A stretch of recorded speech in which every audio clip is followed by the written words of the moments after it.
Devil May Cry. This game completely blew me away back in the day.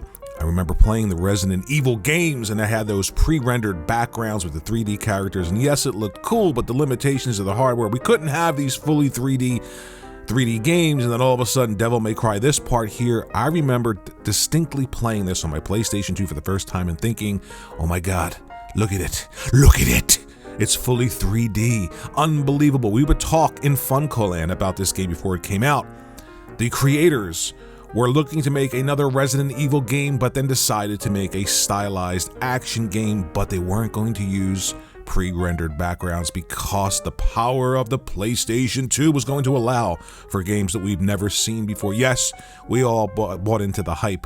Some of it unjustified, but the PlayStation 2 was a great system with great looking games, and this game was something special. The HD collection is available on the PlayStation Network for $9. $9 hairs. You can own Devil May Cry 1, Devil May Cry 2, Devil May Cry 3 for $9. Why not pick them up? So I did, and the memories, I'm telling you, the PlayStation 2 was something special, and I don't think we're going to experience that going from, you know, the 2D to the 3D, and then the 3D with the sort of pre-rendered backgrounds, and then all of a sudden we had enough power to have a whole world fully realized in 3D. Of course, we had these sort of, you know, I don't want to call them pre-rendered camera.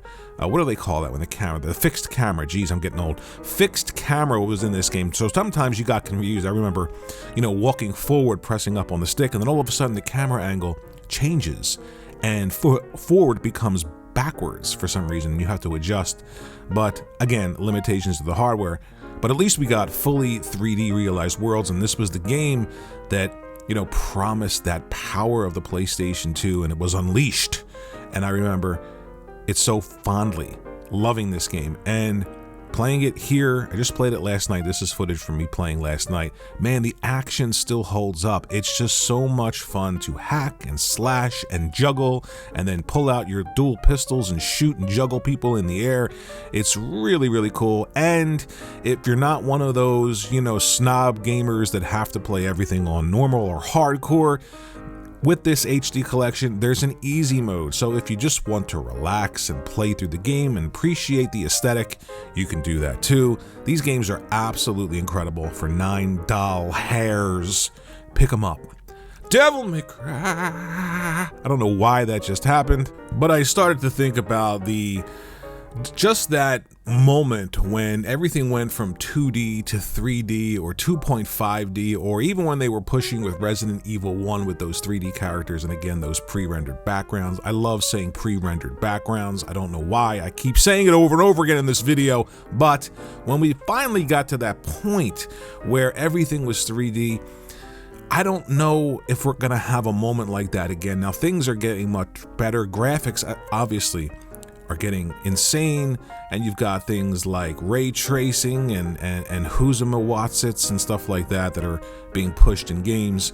But at the end of the day, you know, great looking games and great playing games are all that matter. But I really had that nostalgic trip last night playing this game and remembering the excitement around just the idea that, hey, this was fully 3D and it was going to be incredible, and it was from some of the creators of the original Resident Evil, and it was the next big thing. And of course it released and it was fantastic, and something that doesn't happen a lot, it released and it was complete. A game you purchased, you bought it home, you brought it home, bought it home. Why can I not speak? But anyway, you got it home and it was just there on the disc. It worked. It didn't need, you know, 7,000 patches. Your grandmother didn't need to come over and blow on it. Whoa, wait a second. I meant the cartridge. Anyway, it was just complete and it felt great. Why did I say grandmother? I should have said something else. Anyway, so that's the memory that this series brought back for me. I really, really am enjoying it, and I think for $9, why not give it a shot? Next up, I want to talk about the N64 emulation on Switch Online. Now, the NES emulation is fantastic. The SNES emulation is fantastic. And the Nintendo 64 emulation has gotten so good, it's unbelievable. Paper Mario, I defy you to go play that game and tell me that it doesn't hold up even today. It looks like it could be a release today. It is so much fun. But they recently updated the emulator again for the N64 just yesterday and added in some things to some games like Legend of Zelda Ocarina of Time. The fog that was removed that was originally there in the game is put back in there, so you're getting almost a pixel perfect emulation, pixel perfect, what's the word I'm looking for? I'm drawing a blank. Transfer, a pixel perfect transfer. Let's sing a song about pixel perfect transfers. Pixel perfect transfers inside of you, inside of me. There's something wrong with me, man. I'm done trying to write a script. I'm done trying to sound like an announcer. I have a hard time doing that. I just want to speak about games. I don't care if you subscribe or not. But anyway, the N64 emulation is fantastic. Again, I was playing Legend of Zelda Ocarina of Time, then I bounced to Majora's Mask, then I bounced to Paper Mario. I'm gonna cough. Okay, here's the thing. When you've got think about this for a second. Their online offering can go on forever because they've got such a history. You've got NES, SNES, N64. What's gonna come later? GameCube. Then what? Wii. Then Wii U. Then what? Game Boy. Then what? Game Boy Advance. Then what? They can find a way to transfer DS and 3DS games. I mean, it's going to be an amazing offering, an amazing service. I'm having a great time.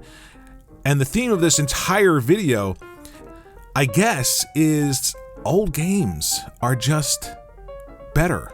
I don't know what's happening now. Of course, there are great games coming out, great games right now that are new, but I just think the ideas need to evolve more because I'm seeing the same themes in games over and over and over again. A lot of people aren't taking a lot of risks beyond Nintendo because I love Nintendo and I'm not going to talk negatively about them. I think Sony's taking some risks. I think Microsoft's being really safe with the service game, but I'm just having a blast playing these old games, and I love the idea that great games from the past are still great games today. And how do they find life? In subscription services. I think that's the key. I don't think creating new content today and sliding it into a subscription service is as attractive to me as utilizing your legacy. If you have a legacy, if you have a past of great games, if you've made great games in the past, if you've had great systems and you worked hard to create great content, then you've got a wealth spring of content to use in a service like the Nintendo online offering or the upcoming PlayStation Plus. I'm going to go for premium because it looks great. I'm hearing they're adding trophies. I'm not a big trophy collector or achievement hunter. I just play the games and finish them. Whatever I get, I get. But I'm excited about that as well. And again, they've got great games in the past. And I think that goes a long way in the present to making these services attractive. Let me know what you think in the comment section below, and I'll see you in the next video.